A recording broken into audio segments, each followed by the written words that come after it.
Hello everyone, welcome back to my channel. तो आप लोग कैसे हैं? आशा करती हूँ आप लोग बहुत अच्छे होंगे। तो रोज़ की तरह हम आप लोगों के लिए लेकर के आए हैं बहुत ही कमाल की टिप्स हैं। इनको आप लोग अंत तक ज़रूर देखना। तो देर ना करते हुए शुरू करते हैं। सबसे पहली टिप्स क्या होता है, हम लोगों के घर में इस तरह की दवाइयाँ बहुत सारी हो जाती हैं। तो इनको रखने के लिए हमें क्या होता है, कहीं इधर डाल दिए कहीं उधर रख दिए तो हमें ढूंढने में बहुत दिक्कत होती है और हमारा घर भी काफ़ी गंदा लगता है। तो इस तरह के डब्बे सभी के घर में आते रहते हैं। तो इनको आप फेंक करके ऊपर का पार्ट काट दीजिए। उसके बाद में आप इसमें दवाइयाँ रख सकते हैं, जिससे कि आपका घर भी साफ़ सुथरा लगेगा और आपकी दवाइयाँ भी एक जगह स्टोर रहेंगी। तो इसमें डाल दीजिए टिश्यू पेपर। टिश्यू पेपर नहीं है तो ये जो कैरी बैग होती है, इसको आप पतला सा कट कर लीजिए। डबल लेयर में काटना है और इसको जितना हमारा डब्बा की चौड़ाई है उसी हिसाब से इसको काट लेना है। काटने के बाद में देखिए इस तरह से हम इसको काट ले रहे हैं। ये हमारा एक टिश्यू पेपर का काम करता है। आपके पास इस तरह की अगर कैरी बैग है तो इसको आप कभी भी ना फेंकें। अगर इसके बहुत सारे टिश्यू पेपर बना करके रख सकते हैं। तो आगे हम इससे टिश्यू पेपर कैसे बनाएंगे वो भी आप लोग देखते रहिए। तो इस तरह से देखिए नीचे में रख दिए हैं। अब इसको नीचे में रखने से क्या होगा, जैसे कि हमारी लिक्विड वाली दवाइयाँ हैं, कभी गलती से ढक्कन ढीला रह गया, अगर नीचे गिर जाती है तो उससे आपका डब्बा भी नहीं ख़राब होगा और आपकी दवाइयाँ भी नहीं ख़राब होगी। इससे आपकी दवाई एक जगह सुरक्षित रहेंगी। जब भी आपको आवश्यकता हो तो आप इसमें से निकाल लीजिए और आपका घर भी साफ़ सुथरा लगेगा। आशा करती हूँ ये टिप्स आप लोगों को ज़रूर पसंद आई होगी। नेक्स्ट टिप्स हमारी है इस तरह के चार्जर को लेकर के, चाहे वो टीवी का हो या हमारी एसी का हो, जिसका भी आपके पास रिमोट है। तो ये जो बैटरियां होती हैं इनको निकालना बहुत ही कठिन लगता है। देखिए हम आपको निकाल करके दिखा रहे हैं, इनको बहुत ही मुश्किल होती है। तो अगर नेल्स से हम इसको निकालेंगे तो नहीं निकल रहा है। तो चलिए अब हम इसे निकाल करके दिखाते हैं कि किस तरह से हमें इसे निकालना है। तो बहुत ही आसानी से निकल जाता है। तो चलिए क्या लेते हैं, चाहे तो सिफ्टी पिन ले लीजिए, नहीं तो एक सीजर ले लीजिए। जो हमारी सीजर छोटी वाली होती है उसी को आपको लेना है। इस तरह से देखिए इसको निकालेंगे तो ये बहुत ही आसानी से निकल जाता है। इसके बाद में आप इसी में लगा दीजिए और लगाने के बाद में जब भी आपको चेंज करना हो तो इस तरह से छोटी सी सीजर की सहायता से आप रिमोट के बटन मतलब सेल निकाल सकते हैं। अब ये देखिए कैरी बैग जो बचा हुआ था उससे हम ढेर सारे टिश्यू पेपर बनाएंगे। तो इसको चारों साइड से अच्छे से कट कर देना है, पतली पतली लेयर में काट देंगे ताकि ये सारे अलग हो जाएं। अब इधर साइड से आप बीच से काट दीजिए। अब दूसरे साइड रह गया है तो चलिए उसको भी पहले काट लेते हैं। उसके बाद में हम दिखाते हैं कि किसमें कितने सारे टिश्यू पेपर तैयार हो गए हैं। बहुत सारे हो गए हैं। आप इनको रख करके आप अपने किसी भी काम में यूज में ला सकते हैं। देखिए कितने ढेर सारे हो गए। अगली टिप्स हमारी है इस तरह की जो बोरियां होती हैं जिसमें सब्जी उब्जी आती है, अब ये हम पैकेट फेंक देते हैं। फेंकने के बजाय आप इनको बहुत ही अच्छे से यूज कर सकते हैं। तो मैं एक ही बताऊंगी, आगे फिर आपको बताएंगे कि इसको दूसरे वीडियो में आपको बताएंगे कि किस तरह से इसको बहुत सारे यूज में ला सकते हैं। देखिए इस तरह से हमने इसको फोल्ड कर लिया है। आप चाहें तो इसमें छोटा सा फार्म का टुकड़ा भी डाल सकते हैं, लेकिन मैं ऐसे ही दिखा रही हूँ। फिर क्या करिए, इस तरह से चाकू को गर्म कर लीजिए और साइड में इस तरह से इसको चिपका दीजिए। अब ये अच्छे से चिपक जाएगा। अगर इस तरह से नहीं कर पा रहे हैं तो फॉइल पेपर ले करके और उससे आप प्रेस से गर्म करके चला दीजिए।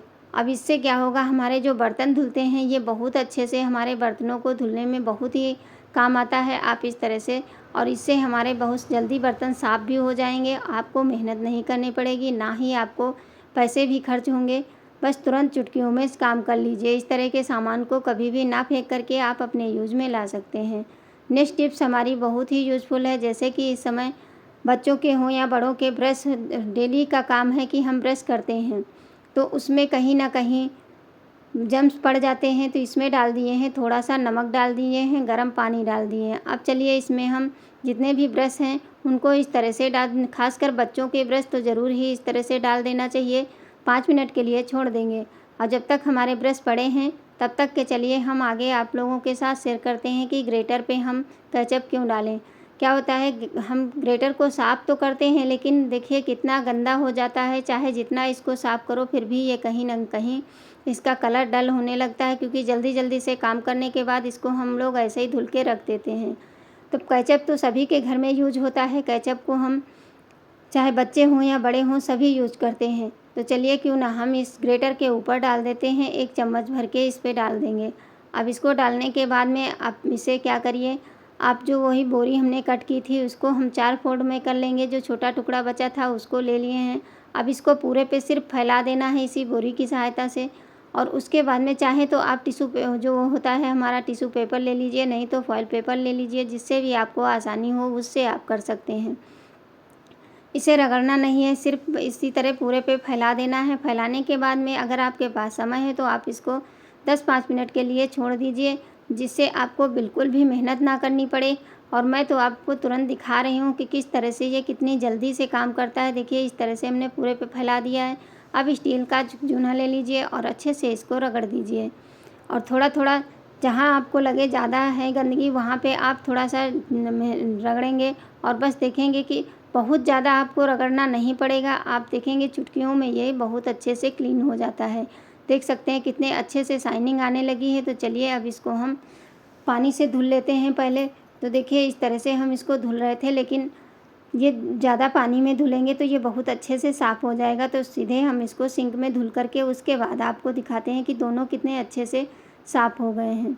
आशा करती हूँ ये छोटी सी टिप्स है लेकिन ये सभी के काम की है। तो प्लीज़ चैनल को सब्सक्राइब ज़रूर कर लेना। इस तरह से देख सकते हैं कितने अच्छे से ये चमक गया है। पहले आप लोगों ने देखा था और फिर देखिए कितने अच्छे से इसमें शाइनिंग आ गई है। अब इसी तरह अपने बर्तनों को चमका सकते हैं। ये जो केचप होता है ये हमारे बहुत ही क्लीनिंग का काम करता है और बहुत ही अच्छा होता है। ये सभी के घर में मिल जाता है।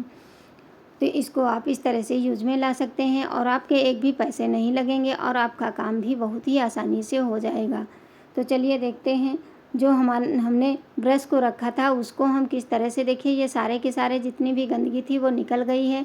अगर लगे कि अभी है तो सिफ्टी पिन ले लीजिए और उसकी मदद से ये जो जितने भी दांत हैं उनके अंदर डाल करके इस तरह से जो फंसा हुआ हो उसको निकाल दीजिए, क्योंकि ये जो होते हैं जम्स पड़ जाते हैं तो फिर बहुत ही दांतों के लिए बहुत ख़राब होता है। तो इसलिए देखिए जितनी भी गंदगी थी ये सारी की सारी पानी में आ गई है। अब ये हम आपको दिखा रहे हैं जो हमारा काफ़ी गंदा ब्रश है उसको भी आप इसमें डाल दीजिए। डालने के बाद में सिफ्टी पिन की सहायता से ही इसके बीच की गंदगी सारी निकाल देते हैं। उसके बाद में इस पानी में डाल करके आप देखेंगे ये एकदम रेड जैसा हो गया है, लेकिन अभी इसी में डाल करके हम साफ़ करेंगे तो ये एकदम वाइट हो जाएगा।